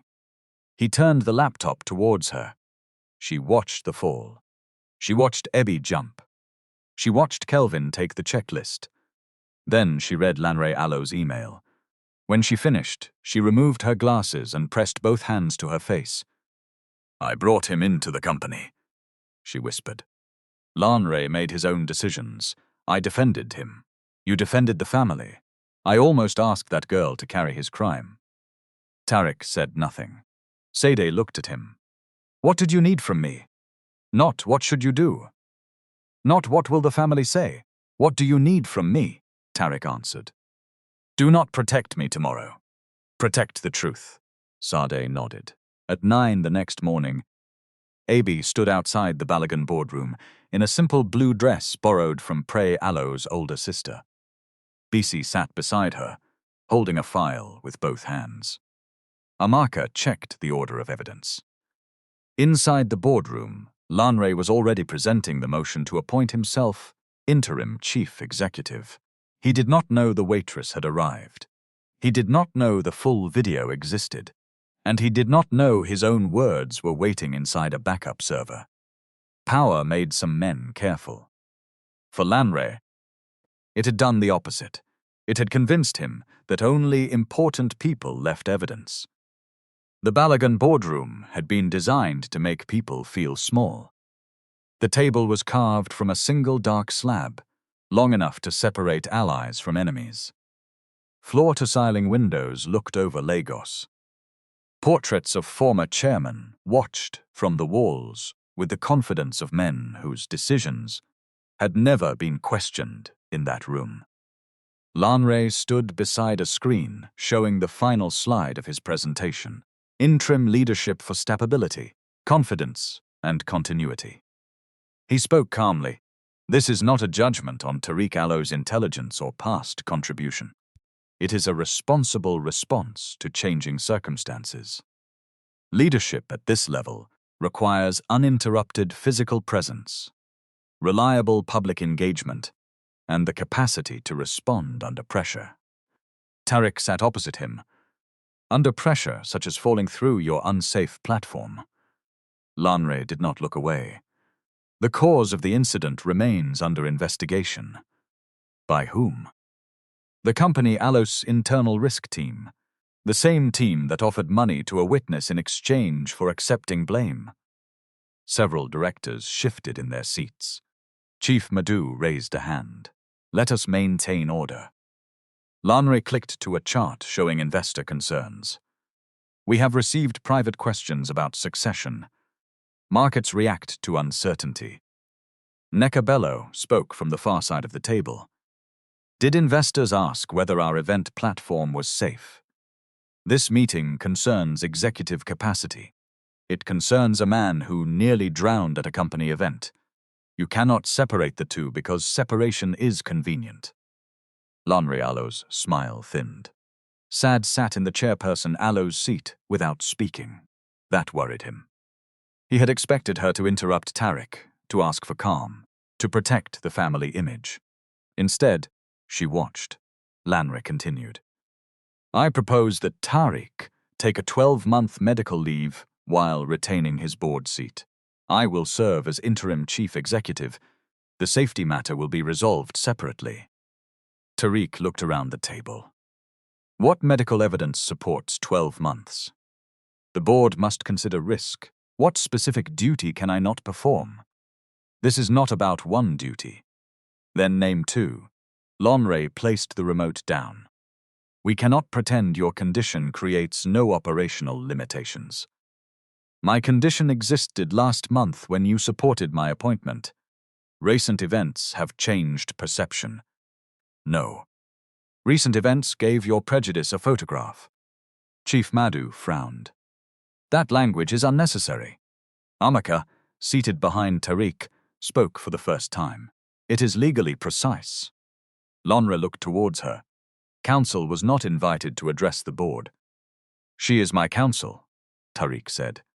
This is an internal governance meeting, and you have 3 company lawyers in the room. Lanre glanced at Sade. Madam Chair, are we allowing this meeting to become theatre? Sade folded her hands. No, she said. We are allowing it to become complete. The door opened. Ebby entered with Bisi behind her. The room changed. Some directors recognized Ebby immediately. Others looked towards Lanre, waiting for an explanation. He gave a short laugh. So the waitress has come to teach the board about governance. Ebby stopped beside Amaka. She did not lower her eyes. No, sir, she said. I came to explain a railing. Governance is what all of you will have to explain. Neka covered a smile. Lanre did not. This is inappropriate, he said. She is a claimant with a financial interest. Ebby replied. I rejected your money. You rejected an initial settlement. Because the paper said, I caused an accident you knew was waiting to happen. Chief Madhu raised his voice. Miss Tamuno, this is a board meeting. You will answer questions through counsel. Ebby looked at Amaka. Amaka nodded once. The chairperson called the meeting into an evidentiary session. The company secretary began a formal record. Amaka distributed a timeline and copies of preserved documents. Lanre sat down, but his confidence remained. A poor woman with a story was not dangerous. A story without status could be attacked. He began with status. Miss Tamuno, what is your educational qualification? A national diploma in hospitality management. You are not a structural engineer? No. Not an event safety professional? No. You have no professional qualification in marine infrastructure? No. Lon returned towards the directors. Then we should be clear. Her technical conclusions are personal assumptions. Ebby leaned slightly towards the microphone. I do not need an engineering degree to know a railing should not come off in my hand. Silence followed. Lanrio's face tightened. He tried again. You said you warned management.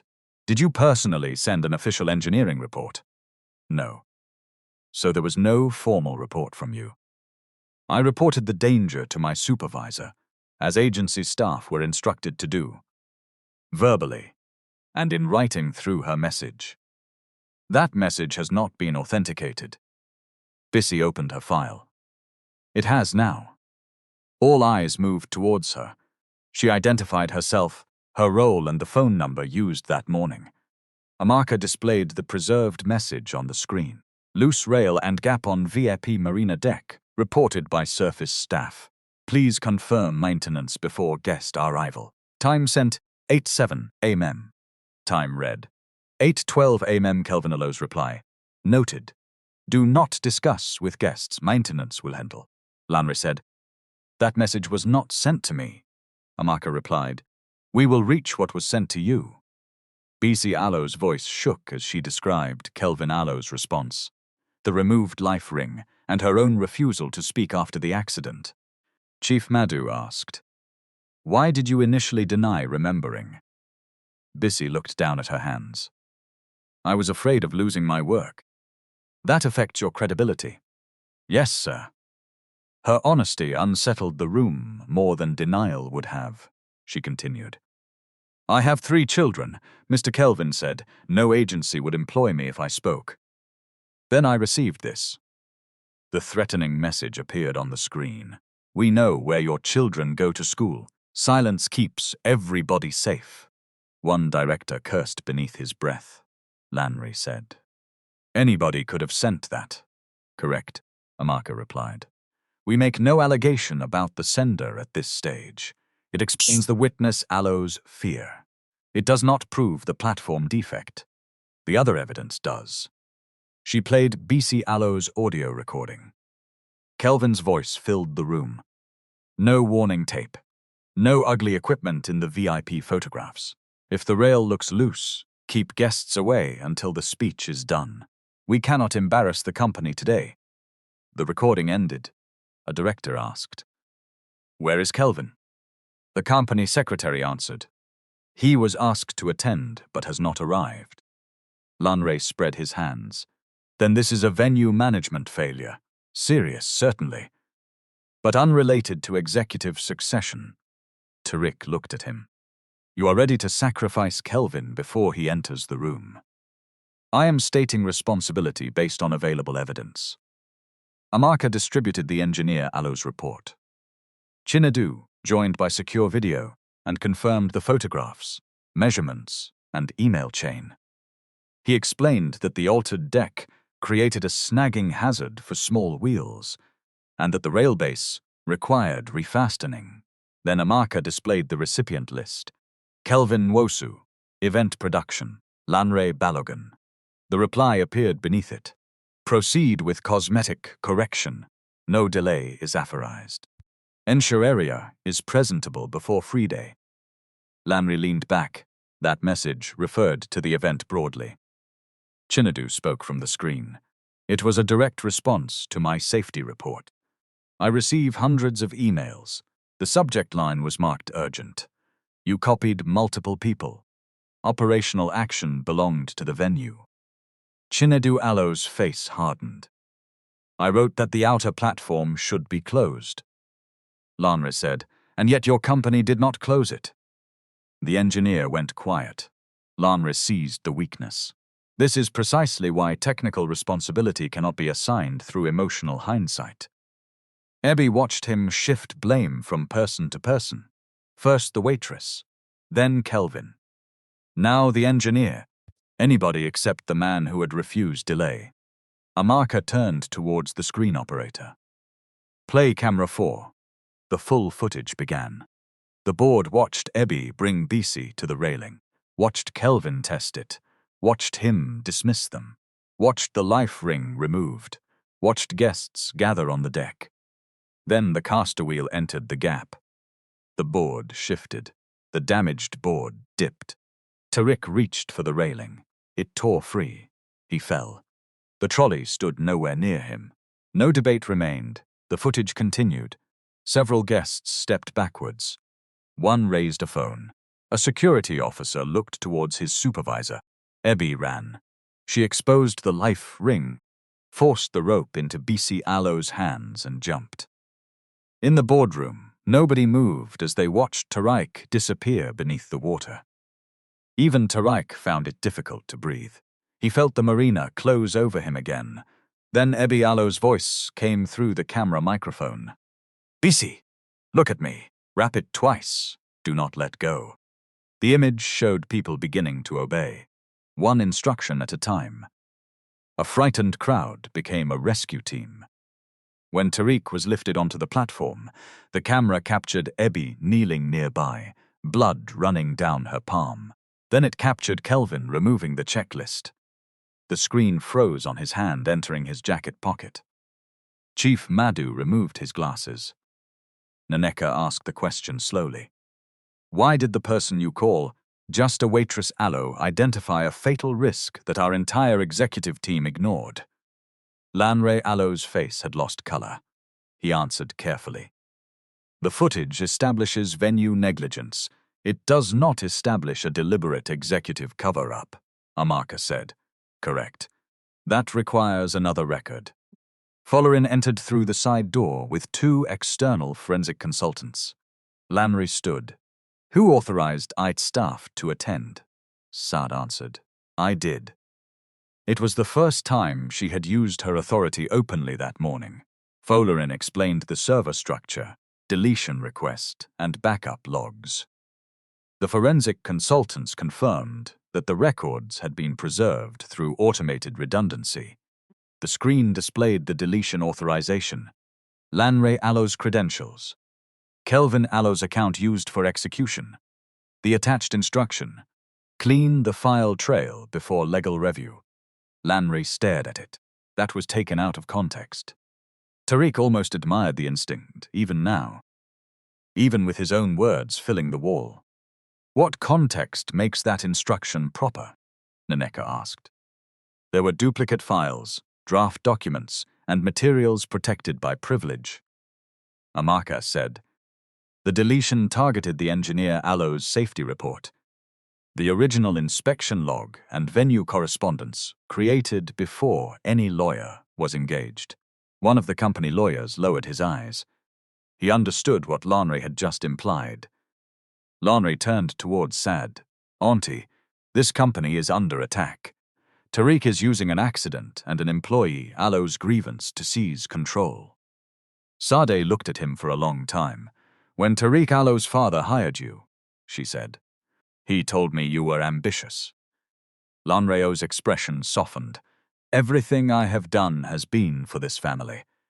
He also told me ambition without restraint becomes appetite. You received a warning. I relied on operations. You refused a delay. We had lenders arriving from abroad, ministers, press. My son was in the water. I did not push him. No, you only decided the risk was cheaper than embarrassment. Lanre Alo's voice broke through its careful control. And what would you have done? Cancelled a $1 billion launch because a subcontractor wanted more time. Do you know how many contractors exaggerate defects to increase fees? Do you know what delay would have cost? Sardalo's answer was quiet. Less than a life. Lanre looked around the table. He saw no rescue, so he attacked Tariq directly. This company cannot be led by sentiment. Look at him. Since the accident, every decision has revolved around that woman. He is risking financing, jobs, and shareholder value because he feels indebted. Tariq moved closer to the table. My company failed before my body entered the water. No one interrupted. It failed when an engineer reported danger and was ignored. It failed when a waitress repeated the warning and was told to serve. It failed when rescue equipment was removed because orange plastic spoiled photographs. It failed when people tried to buy a false confession, and it failed again when evidence was deleted to protect a launch. He looked at each director. If acknowledging those failures makes me unfit to lead, vote against me, Lanre said. You will destroy the Atlantic Link project. No, your decision endangered it. Thousands of workers. Do not hide behind workers whose warnings your system punishes. The words landed. Tariq continued. We can lose financing by disclosing the truth now, or lose lives and the entire company when the next failure is exposed later. Those are the choices. There is no safe version where we bury this and remain respectable. Necker placed her pen down. I move that Lanre Balagun be suspended from all executive duties pending external investigation. Another director seconded. Lanre looked towards Chief Madhu. The older man hesitated, then raised his hand in support. The vote passed 7-3. A second motion ordered the preservation of all records and referral to independent counsel and relevant authorities. It passed unanimously. The third motion concerned interim leadership. Lanre laughed bitterly. You will appoint him after this spectacle? Sade looked at Tariq. He shook his head slightly. Not yet. Sadie understood. We will not appoint a permanent chief executive today, she said. An independent operating committee will manage immediate continuity while the safety and governance review proceeds. Tariq had expected the CEO position to be the prize at the end of the fight. Now he saw that taking it immediately would contaminate everything. This could not look like a coup dressed as accountability. Lanre gathered his papers. At the door, he stopped beside Ebby. You think you have won. Ebby looked at him. I think a railing was loose. Everything after that was your choice. He left, without answering. There were no police waiting dramatically outside the boardroom. Real accountability moved more slowly. External investigators interviewed directors, managers, and contractors. Regulators inspected the marina. Lawyers preserved devices. The company placed Kelvin on suspension. When he realized Lanre intended to leave him carrying the full blame, Kelvin surrendered the original checklist and agreed to cooperate. The evidence led to investigations into evidence destruction, false records, and safety breaches. Months later, Lanre was formally removed from the board for gross misconduct and breach of fiduciary duty. The criminal and regulatory processes continued beyond the company Alo's decision. Kelvin lost his position and faced his own proceedings, though his cooperation was considered. Royal Crest Hospitality issued a public apology to Ebby and reinstated her employment record, but she declined to return. Balagun Coastal Infrastructure withdrew the original settlement paper, admitted that Ebby had not caused the accident, and agreed to compensate her for wrongful reputational damage, lost income, and legal costs. The amount was confidential. This time, the document did not purchase a lie. It acknowledged one. The Atlantic Link launch was delayed for 7 months. The delay cost money. Lanre Alo's supporters said it proved he had been right about the financial risk. Then the independent review found 32 additional safety problems across 3 projects. including inaccessible evacuation routes, incomplete inspection logs, and rescue equipment, stored where workers could not reach it quickly. Fixing them cost more money. It may also have prevented deaths no headline would ever report. Tariq insisted on changes that were less glamorous than charity photographs. Anonymous hazard reporting, protection against retaliation, direct escalation channels from frontline workers to an independent safety office, mandatory water risk awareness for marina staff, first aid and emergency coordination training, accessible routes reviewed by actual users of mobility devices, not only architects. No removal of life-saving equipment for aesthetic reasons. No executive power to delete safety records. At the press conference announcing the reforms, a reporter asked Tariq whether he considered Ebi his guardian angel. He answered, "She is a trained, observant woman who acted when others froze. Calling her an angel may sound kind, but it can hide the practical lesson. She noticed a hazard. She reported it. She knew where the rescue equipment was. She gave specific instructions. Those are human skills. They can be taught." Another reporter asked whether his disability had made the accident unavoidable. "No," he said. "The failed deck made the fall avoidable. My disability affected what happened in the water, but it did not create the gap, loosen the rail, or remove the life ring." For once, the headline carried the correct lesson. Ebi used part of her compensation to settle her family Alo's debts and pay for her mother Alo's treatment. She did not buy a mansion. She rented a modest two-bedroom flat where the bathroom ceiling did not leak, and Pry no longer slept behind a curtain. She returned to school part-time to study occupational safety and emergency planning. She completed accredited courses in first aid and water rescue. Then she started a small training program for hotels, restaurants, and event venues near the Lagos waterfront. The first sessions were uncomfortable. Managers expected an inspirational speech about bravery. Ebi gave them drills. She taught staff to identify specific people during an emergency instead of shouting for somebody to help. "You in the blue shirt, call emergency services. You beside the door, clear the exit. You with the phone, give the exact location."